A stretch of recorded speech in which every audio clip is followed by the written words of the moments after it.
Meus amados, vamos abrir nossas Bíblias para a nossa instrução bíblica nessa noite, no Evangelho de João, no capítulo 15, na continuação do capítulo 15, agora nos versículos 7 a 11, João 15, versos 7 a 11. Semana passada nós lemos do versículo 1 até o versículo 6, e agora do verso 7 a 11 diz assim: se permanecerdes em mim, e as minhas palavras permanecerem em vós, pedireis o que quiserdes, e vos será feito. Nisto é glorificado meu Pai, em que deis muito fruto, e assim vos tornareis meus discípulos. Como o Pai me amou, também eu vos amei, permanecei no meu amor.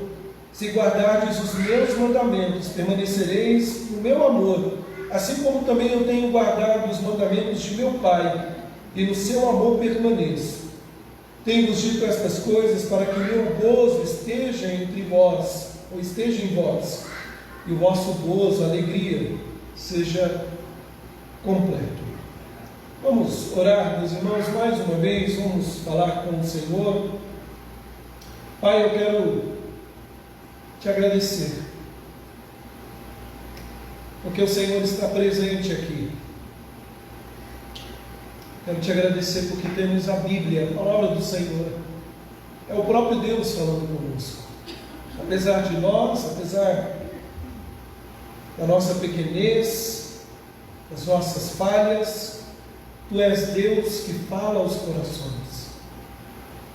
E ansiamos ouvir a Tua voz, Senhor.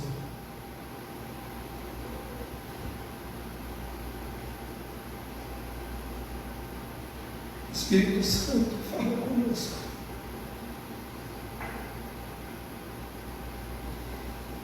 Ilumina a nossa mente, Senhor. Que sejamos tomados pela palavra, e não pelo que eu acho, e não pelas nossas pré-suposições. Fala, Senhor. Fala conosco, Pai. Nós queremos ouvir a Tua voz. E oramos em nome do Senhor Jesus Cristo. Amém e amém, Jesus.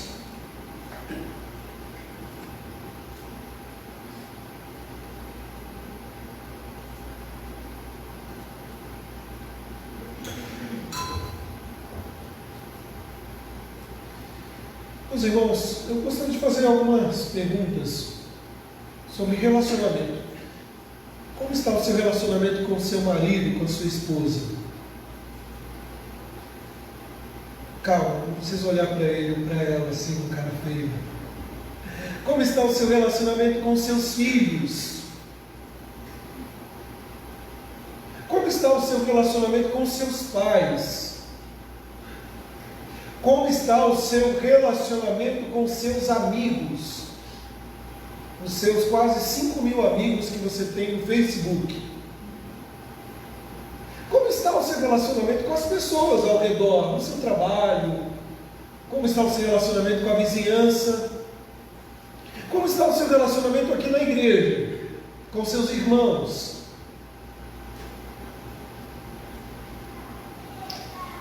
Como está o seu relacionamento com a pessoa mais importante na sua vida? Jesus Cristo. Sim, Ele é e deve ser a pessoa mais importante neste lugar, em nossas vidas, porque Ele tem a primazia.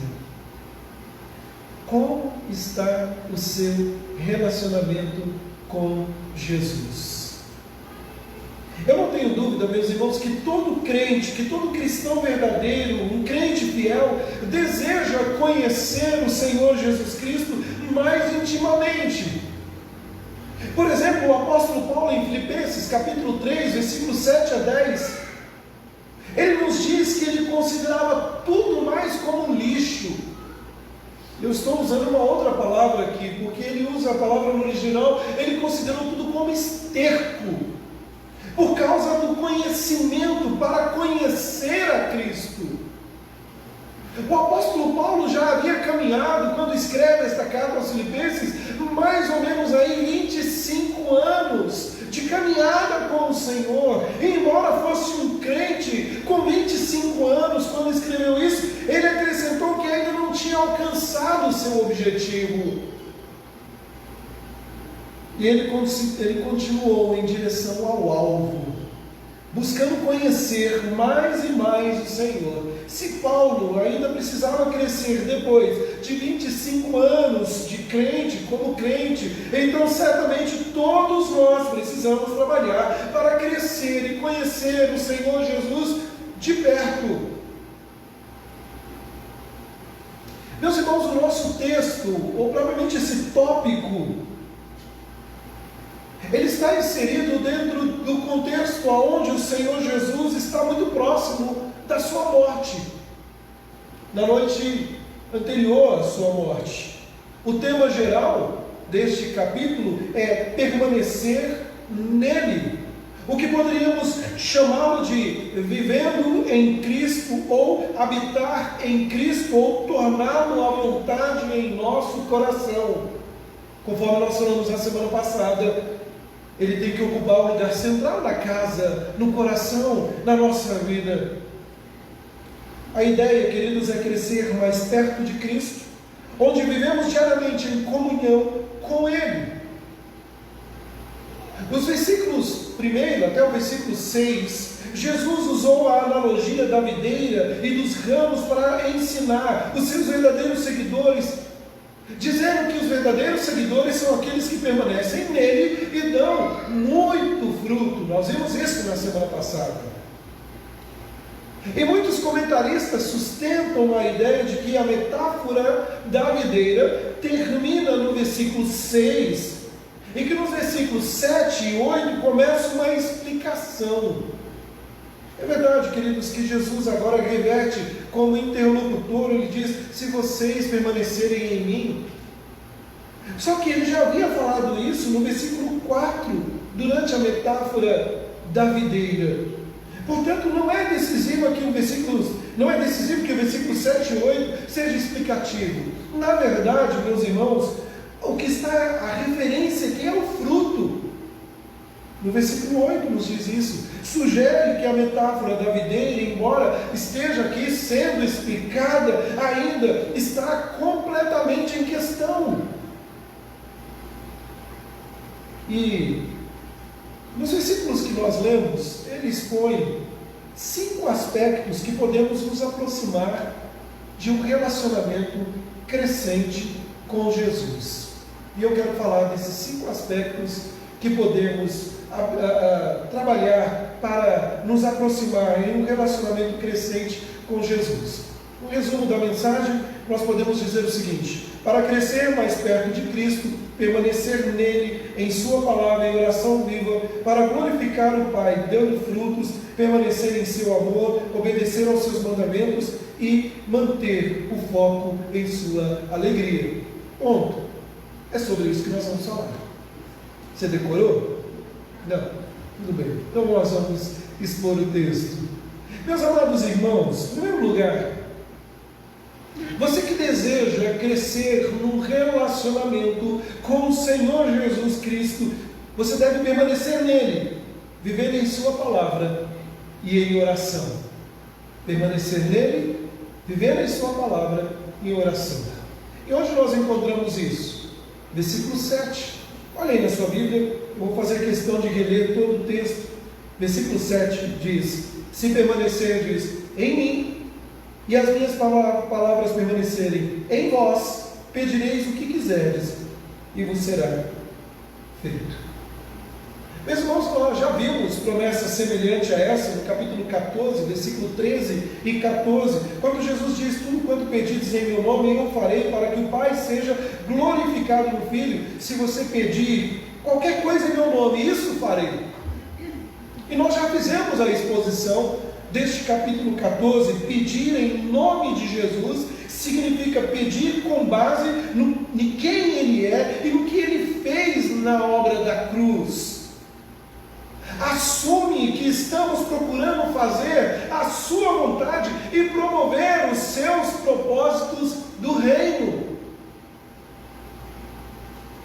versículo 7, esse verso que acabamos de ler, em vez de pedir em nome de Jesus, a condição que Jesus estabelece é que nós devemos permanecer nele, permanecer no Senhor Jesus, permanecer em suas palavras, dando frutos. Embora, queridos, semelhante à pergunta que ele fizeram no capítulo 14, a nuance aqui do texto é ligeiramente diferente. Eu gostaria de fazer alguns destaques nesse primeiro ponto. Em primeiro lugar, para crescer mais perto de Cristo, permaneça nele. Meus amados irmãos, na semana passada, em nossa última mensagem, eu citei essa descrição de permanecer em Cristo. Permanecer em Cristo é, por um lado, não ter nenhum pecado conhecido, não julgado e não confessado, nenhum interesse ao qual ele não seja trazido a uma vida que compartilha com o Senhor. É fazermos sentir-se à vontade em nossa vida. É saber que Ele, que nos sonda, que habita em nós, Ele não quer que você pegue uma sujeirinha e coloque debaixo do tapete. Ele quer que você seja santo. Permanecer nele, queridos, por outro lado, é levar todos os fardos para Ele e atrair toda a sabedoria, toda a vida, toda a força dele. É relacionamento, é confiança, é caminhar com Ele. Não é uma consciência incessante dessas coisas ou dele. Não é ter uma consciência de que, tudo bem, eu sou pecador mesmo, mas eu sou pecador e quero uma mudança, porque eu permaneço em Jesus.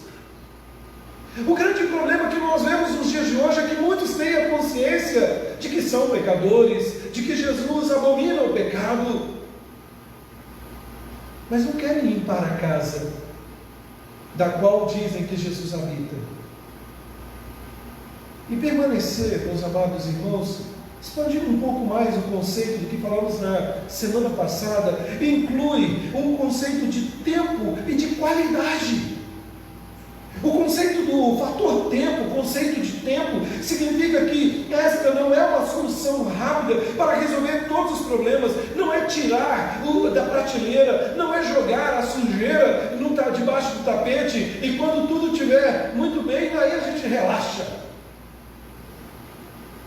O fator tempo significa, meus irmãos, que permanecer em Cristo é um relacionamento vitalício com Ele. Você está nisso a longo prazo. É um desenvolver, é um caminhar o tempo todo com Ele, por toda a vida. Não, mas eu sou crente há 30 anos. O diabo que não sabe, ele sabe. Não, eu já sei todas as armadilhas dele. Cuidado. Mas o fator tempo é entender que para nossa vida com Cristo, nós temos que caminhar por toda a vida até o último suspiro aqui. Mas também há o fator qualidade, e faz com que o relacionamento se torne mais íntimo com o passar dos anos. Meus amados irmãos, nós não podemos nos orgulhar dizendo, não, eu sou a 5ª geração de crentes da minha família, não, eu estou na igreja há 20 anos, se nós não caminhamos com Jesus, se nós não temos intimidade com Jesus. Porque na verdade, meus irmãos, quanto mais relacionamento nós nutrimos, seja no casamento, ou em qualquer outro relacionamento, mais passamos a ter qualidade. Basta um olhar. E olha que eu não estou falando do casamento, porque basta um olhar da Fabiana e eu já saio correndo. Mas eu lembro que quando meu pai, ainda em vida, falava, ele falava muitas vezes com os olhos, e eu tremia. Relacionamento é isso, é fator tempo, é entender que não basta apenas uma vez na semana, no domingo à noite estar aqui, mas é o tempo todo, por toda a vida, e é de qualidade.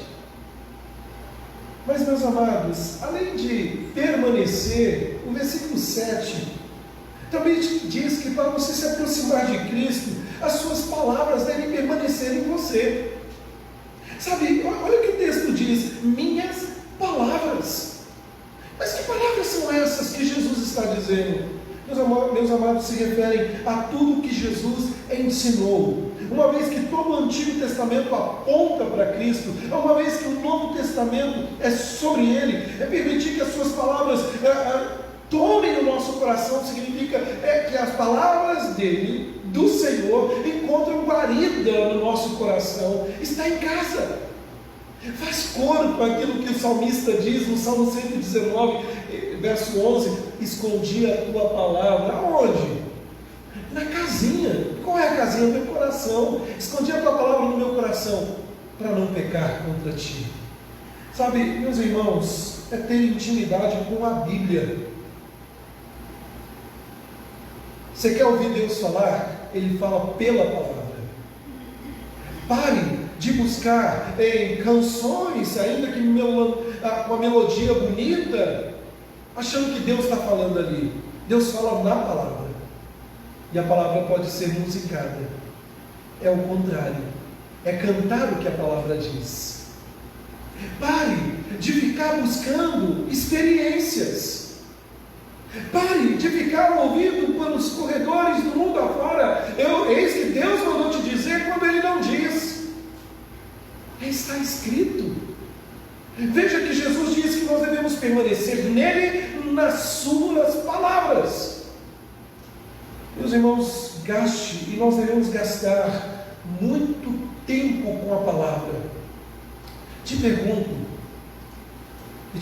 isso com temor no coração, porque ao perguntar eu estou olhando para a minha vida. Você tem gastado tempo de qualidade com a palavra de Deus? E se a sua resposta for, pastor, eu não tenho tempo, pastor, sou muito ocupado, eu te faço uma outra pergunta. Quantas vezes um dia você lê as mensagens do WhatsApp? Quantas vezes você visita os Facebook da vida, o Instagram? Teve gente que já disse que é igual geladeira. A gente sabe o que tem lá dentro, mas a gente abre de 5 em 5 minutos. Olhe para a palavra, devore a palavra, leia a palavra, deixa Deus falar com você. Não é Deus que não está falando, Deus está falando. É que nós estamos com a Bíblia fechada. Mas o versículo 7 fala, além de permanecer nele, além de ler a sua palavra, o versículo continua: para se aproximar de Cristo, peça e receba dele em oração. Meus irmãos, Jesus diz que se permanecermos nele e suas palavras permanecerem em nós, então peça o que quiser e será feito. O contexto aqui não pode ser menosprezado. O contexto aqui é de produzir frutos para os propósitos do reino. Então, o texto, quando aponta para o que quiser, não se trata de uma promessa abrangente que cobre todo o desejo do nosso coração. Não se trata de uma promessa dizendo o seguinte: vamos orar pedindo R$1 milhão nesta noite. Amém, irmãos? Não é isso.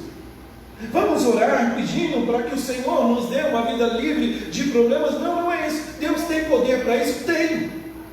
Mas isso não quer dizer nada. Isso é passageiro. Em vez disso, querido, Jesus está falando que tudo que nós devemos desejar é aquilo que promove o reino de Deus em nossas vidas. É dar os frutos.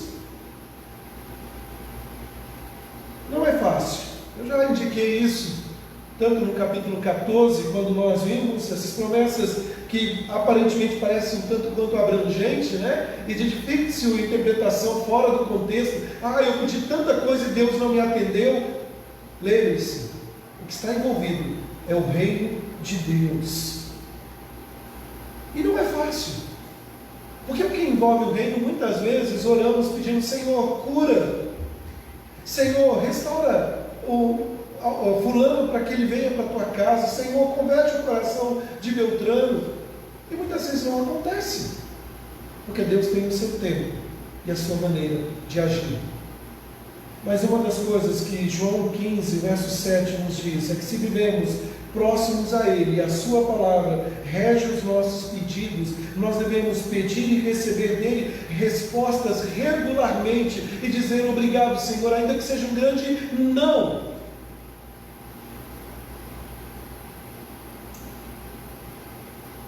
Segundo lugar, queridos, então, em primeiro lugar, só para você entender, para crescer mais perto de Cristo, em relacionamento com Ele, permaneça nele, na Sua palavra e em oração. Segundo lugar, para crescer em relacionamento com Cristo, viva para glorificar o Pai, dando muito fruto.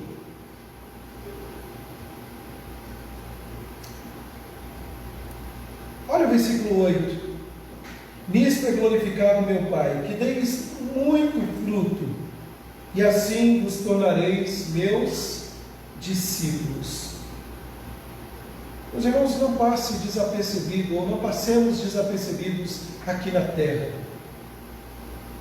Eu estava pensando, essa foi a última frase que eu compus na mensagem dessa noite, no fechamento. Você pode passar por essa vida nessa terra com uma vida medíocre, tendo títulos na parede, muitos títulos, mas ainda assim pode ser uma vida medíocre, porque não vão te acompanhar para a eternidade. Ou você pode passar essa vida aqui na terra dando muitos frutos. Nós vivemos uma era em que os egos são amaciados. Nós vivemos uma era em que as pregações são tomadas pelo amaciamento do eu, mas que a glória do Senhor não tem sido manifesta. Sabe, meus amados irmãos, como nós vimos na última mensagem, no último sermão, o propósito pelo qual Deus nos salvou é que produzíssemos muito fruto. O Senhor não te salvou para ser membro da igreja presbiteriana ou de qualquer igreja e no domingo à noite sentar para ouvir uma mensagem e sair lá fora para viver a sua vida como quiser. Esse não é o propósito de Deus. O objetivo de plantar uma vinha não é produzir folhas bonitas. Olha que bela igreja, olha como eles cantam bem, olha que roupa bonita, olha que isso, olha que aquilo. Não, não é esse o objetivo. O objetivo de produzir a vinha é produzir o quê? Frutos. Embora Deus tenha dado a cada um de nós dons diferentes, nós devemos usar esses dons para produzir frutos no reino de Deus. Sendo assim, se eu sou um professor na rede pública ou particular, eu faço para a glória de Deus.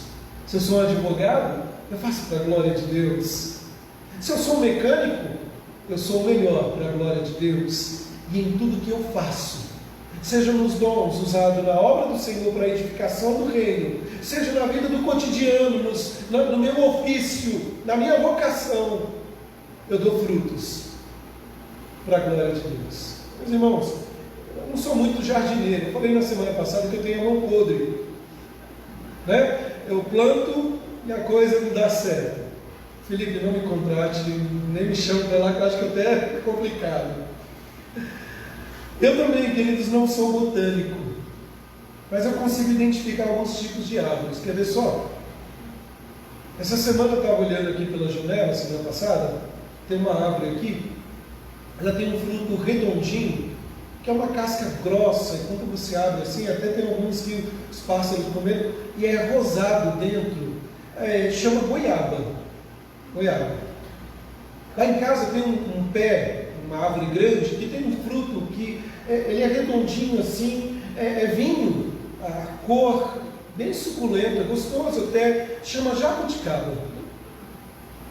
E talvez você possa dizer assim, isso é mais do que normal, isso aí, você não precisa ser um especialista. Pois é, meus irmãos, qualquer um pode identificar uma árvore por seus frutos.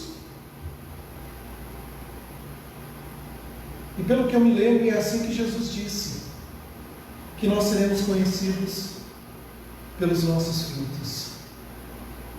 Sabe, meus irmãos, alguém deveria ser capaz de olhar para a sua vida e dizer: esse é um discípulo de Jesus. Alguém deveria ser capaz de olhar para a sua vida e dizer: ele é muito parecido com Jesus. Alguém deveria ser capaz de olhar para a sua vida, não só na igreja, porque na igreja é fácil, mas no dia a dia dizer: ele tem algo diferente, ele tem Jesus no seu coração. Sabe, meus irmãos, visto que Deus nos salvou para que fôssemos frutíssimos para os seus propósitos, é importante saber o que é o fruto. Geralmente, o fruto é a semelhança de Cristo produzida em nós quando confiamos no Espírito Santo. Assim como uma laranjeira produz laranjas e não cardos, e não outro tipo de fruto, o crente é a semelhança de Cristo na raiz disso. Ele não é alguém que apenas vai à igreja, ele não é alguém que simplesmente quer servir por causa de alguém que é moral ou religioso. Não, ele é alguém que vê Cristo habitando em sua vida. Se você confiou em Cristo para salvá-lo de seus pecados, você não pode dar frutos em sua vida que o glorificam. Mas os frutos que você dá na sua vida devem enaltecer e glorificar aquele que é Senhor. E eu espero que você saiba disso. Qual é o fim principal da sua vida? Glorificar a Deus e desfrutar dele e gozá-lo para todo sempre. Então, queridos, quando nós falamos de dar frutos que glorifiquem a Deus, é importante duas coisas ficarem na nossa mente. Em primeiro lugar, verifique os motivos. Por que você deve dar frutos?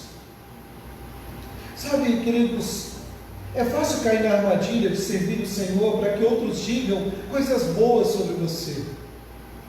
Você pode se sentir magoado quando as pessoas não te elogiam o suficiente. Isso provavelmente indica que você não está servindo para a glória de Deus. Porque servir não é ser visto, é servir com o propósito de que Deus seja enaltecido, não você. O vaso é de barro, o vaso é imperfeito, mas dentro dele tem um tesouro. Segundo lugar, além de verificar os motivos, verifique a fonte da sua energia. Sabe, meus irmãos, se você está servindo ao Senhor com as suas próprias forças e apenas pedindo uma ajudinha dele para alguns momentos, você está no lugar errado. Você está buscando força no lugar errado. O apóstolo Paulo escreveu: para este propósito também trabalho poderosamente, ou ele trabalha poderosamente dentro de mim.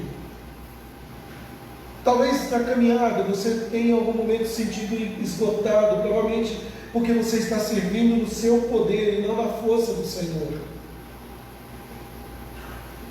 Mas o verso 8 termina com um benefício. E esse benefício é maravilhoso. Veja que no final do verso 8, ele diz assim: e assim vos tornareis quem? Meus discípulos. Para pensar, qual seria o mais alto grau que você se sentiria honrado de viver nessa vida? Servir a rainha, os reis dessa terra, ser o diretor de uma empresa? Pois é, nada disso se compara do que ser chamado discípulo de Jesus Cristo. Meus irmãos,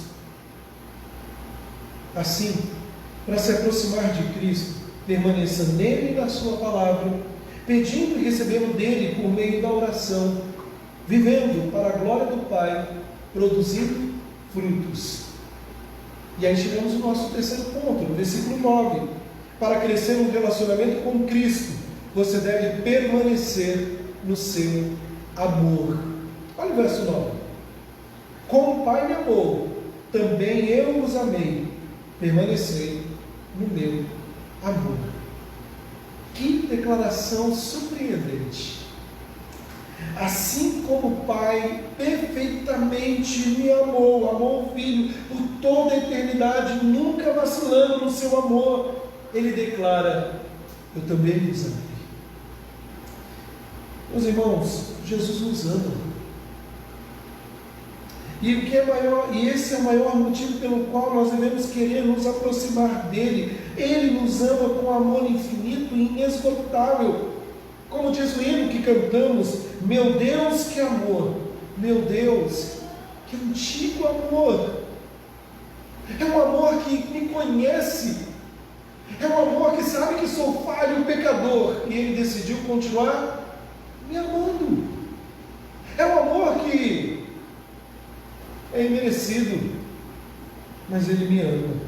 Ou como o apóstolo Paulo coloca em Gálatas capítulo 2, verso 20: estou crucificado com Cristo, e já não sou eu quem vivo, mas Cristo vive em mim, e a vida que agora vivo na carne, vivo pela fé no Filho de Deus que me amou e se entregou por mim. Você tem noção disso? Permanecer no amor de Cristo é absolutamente essencial. Se você deseja uma vida cristã genuína, renovada, frutífera, permaneça no amor do Senhor e jamais mendigue o amor desse mundo. Porque o que eu vejo é muito crente por aí mendigando o amor que o mundo tenta nos oferecer. Mas é um amor miserável, é um amor condicionado, é o amor das migalhas. E sem medo de dizer isso, o amor que o mundo nos oferece é o, entre aspas, o amor de Satanás, que oferece com uma mão, mas destrói com a outra. Se a sua experiência do amor dele, do Senhor, desaparecer, sabe o que acontece?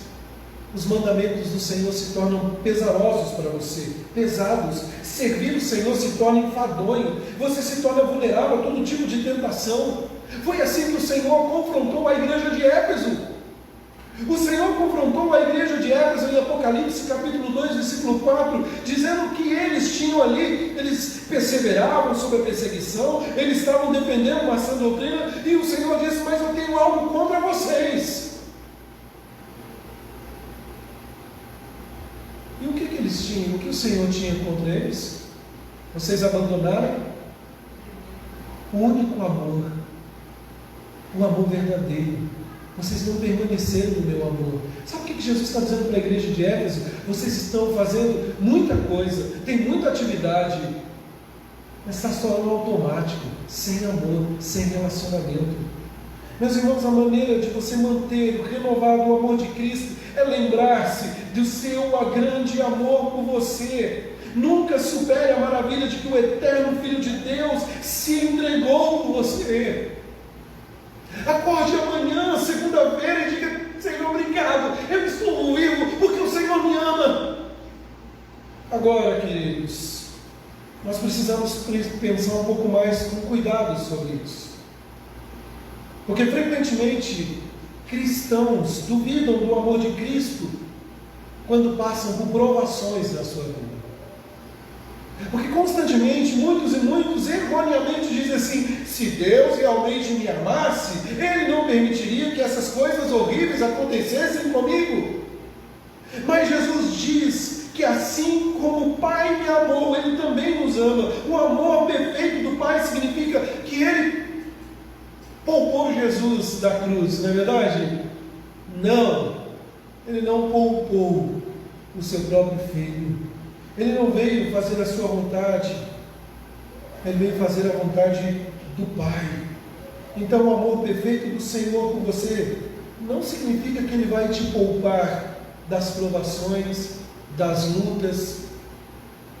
Mas o que é maravilhoso, queridos, é saber que podemos compartilhar os sofrimentos de Cristo nessa terra, que também compartilhamos da vida eterna com Ele, com o Senhor. Então, como disse alguém certa vez, nunca interprete o amor de Deus pelas suas circunstâncias. Antes, interprete suas circunstâncias pelo amor de Deus. Quando temos intimidade com Deus, nós sentimos o quanto somos amados. Então temos pressa para novamente estar na sua presença. Então o que falamos até agora? Para termos um relacionamento mais próximo com Cristo, nós devemos permanecer nele, na sua palavra, pedindo e recebendo dele por meio da oração, vivendo para a glória do Pai, produzindo muitos frutos, permanecendo no amor. Mas em quarto lugar, o versículo 10 nos mostra que para crescer no relacionamento com Cristo, nós devemos obedecer os seus mandamentos. Olha o verso 10. Se guardardes os meus mandamentos, permanecereis no meu amor, assim como também eu tenho guardado os mandamentos de meu Pai, e no seu amor permaneço. Jesus não nos deixa pensar que permanecer em seu amor é apenas um sentimento caloroso e, de certa maneira, até confuso. Ele afirma claramente que permanecer em seu amor é guardar os seus mandamentos. O outro lado é que você não está permanecendo no amor do Senhor por levar uma vida de desobediência. A desobediência sempre cria uma quebra no relacionamento com Deus. Você pode sentir emoção num culto de domingo à noite, mas se continuar a ter um estilo de vida pecaminoso durante a semana, jamais terá sucesso na permanência. Aquele que diz que ama a Cristo e não lhe obedece os mandamentos, está se enganando. Me dói ainda no imaginário das pessoas acharem que o fato de vir num domingo à noite, ou um domingo pela manhã, ou um dia da semana, está tudo certo, agora eu posso levar a vida que eu quiser. Meus irmãos, é relativamente fácil obedecer ao Senhor quando as coisas estão indo bem. Mas o teste da obediência é quando o Senhor nos conduz por provações difíceis. E nessas condições, nessas ocasiões, você pode não entender por que essas provações, por que tudo isso está acontecendo. Abraão, quando o Senhor pediu para que ele entregasse o seu único filho, como o texto bíblico nos diz, o filho a quem ele amava, Abraão, caminhando até o Monte Moriá para sacrificar Isaque, não entendia os porquês, ou muitos porquês veio à tona.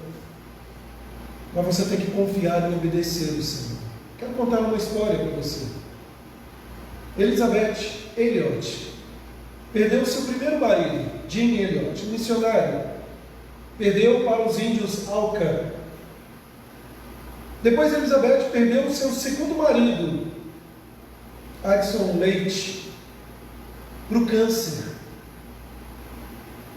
E no ano de 1976, em um discurso na Conferência de Missões Urbanas, ela disse que estava no país de Gales e observava um pastor e o seu cachorro. O cão pastoreava as ovelhas por uma rampa de um tanque antisséptico, onde as ovelhas eram tratadas ali. Elas deveriam entrar naquele tanque com antisséptico. Elas deveriam ser banhadas. Mas as ovelhas lutavam para sair daquele tanque. Então o cão rosnava e mordia a cara delas, forçando as ovelhas para voltar dentro do tanque.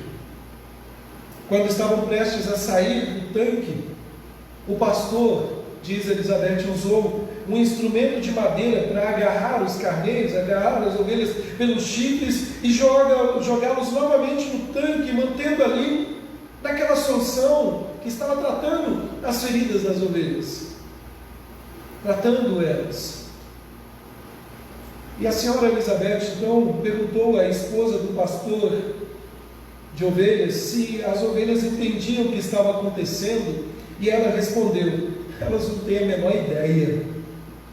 E a senhora Elliot então disse: tive algumas experiências na vida que me fizeram sentir muito solidária com aquelas pobres ovelhas. Não conseguia descobrir nenhuma razão para o tratamento que estava recebendo do pastor em quem confiava. Ele não deu nenhuma dica, nenhuma explicação. Mas então Elizabeth ressaltou: ainda assim, devemos confiar no nosso pastor. Sabe, talvez obedecer os mandamentos do Senhor pareçam estranhos para você em alguns momentos confrontantes com a nossa vida, mas é necessário, porque Ele sabe o que é melhor para as nossas vidas.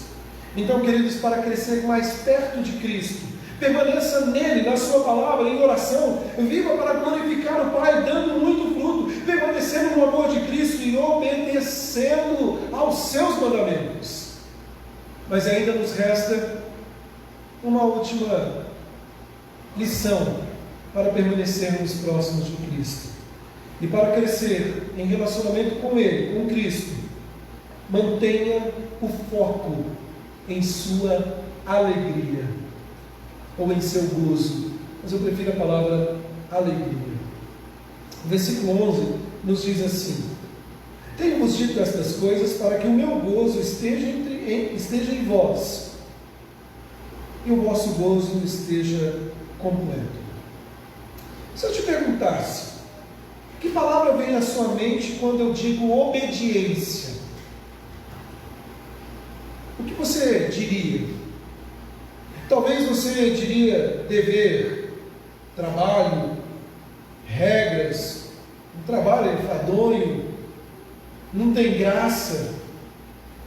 Agora, que tal se eu propor para você alegria, gozo, satisfação, contentamento? Se você não associa a obediência à alegria plena, talvez precise mudar o seu pensamento. Veja, meus irmãos, que o Senhor nos diz: eu vos tenho dito estas coisas para que a minha alegria permaneça em vós e a vossa alegria seja plena.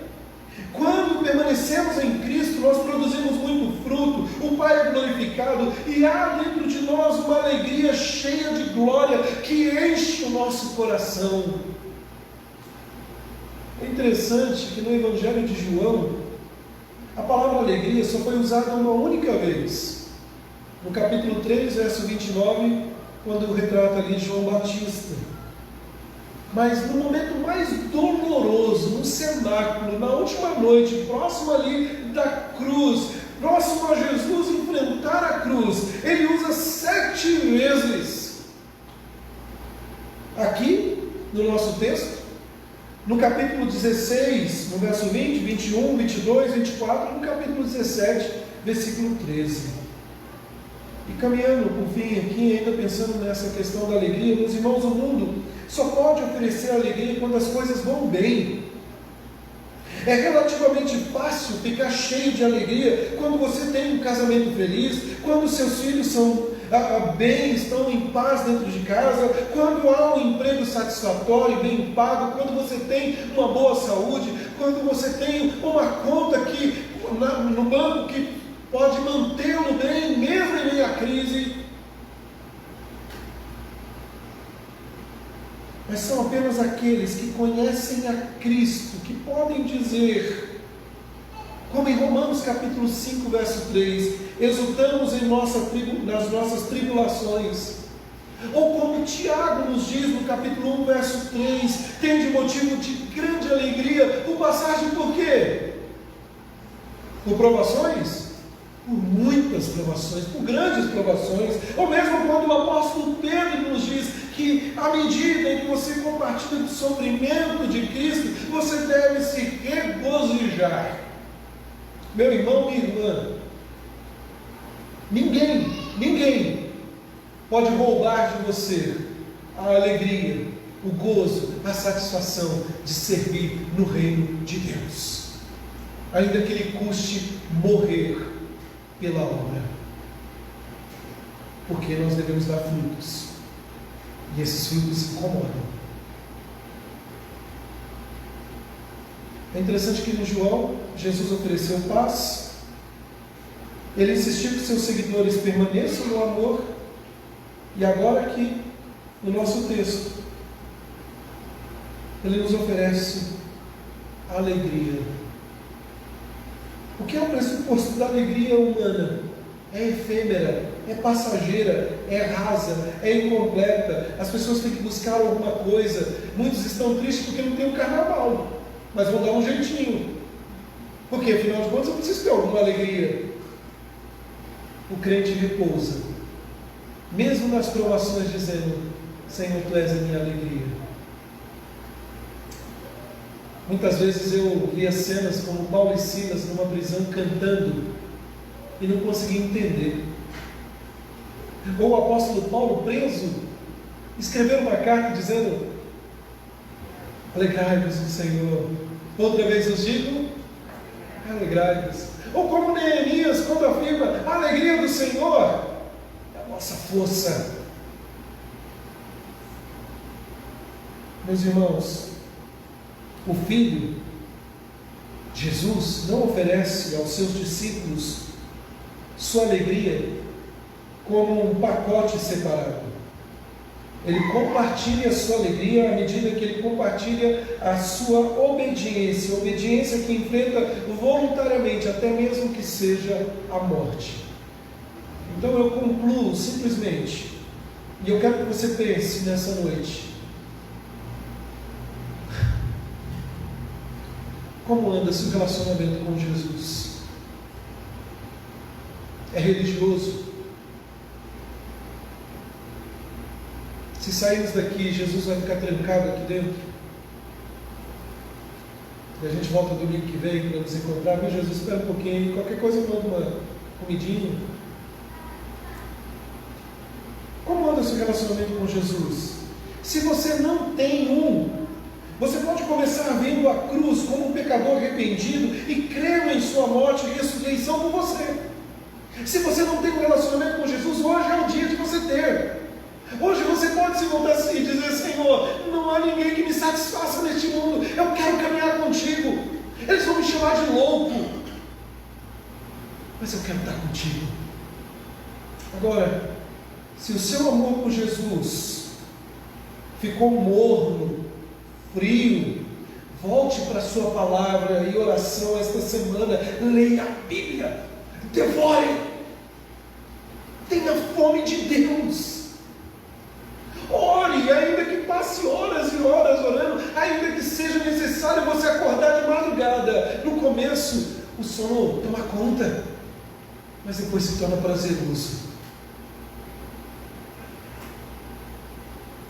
Faça disso sua prioridade diária. Tenha um objetivo, como objetivo de viver, glorificar o Pai, produzindo muitos frutos, que o amor de Cristo habite em você. Obedeça os mandamentos dele, mantenha o foco na sua alegria. A vida é boa, irmãos. A vida é maravilhosa. Eu posso garantir isso. O Filho de Deus tem prazer em viver, porque Jesus veio para nos trazer vida em abundância. A gente tem uns probleminhas nessa vida que duram no máximo 100 anos. Mas eu tenho uma promessa para você. Depois disso, os seus problemas acabaram se você estiver em Cristo Jesus. Não haverá mais dor, nem choro. Como aprendemos hoje pela manhã, é Ele que nos defende e luta por nós. Como é bom começar a semana assim. Como é bom começar a semana com relacionamento com Jesus. Como é bom tirar toda a sujeira do nosso coração. Talvez você vai ter muitas perdas, mas que vale muito a pena, porque é o que Ele tem para nos oferecer. Este mundo, e nem todo o universo, pode nos oferecer.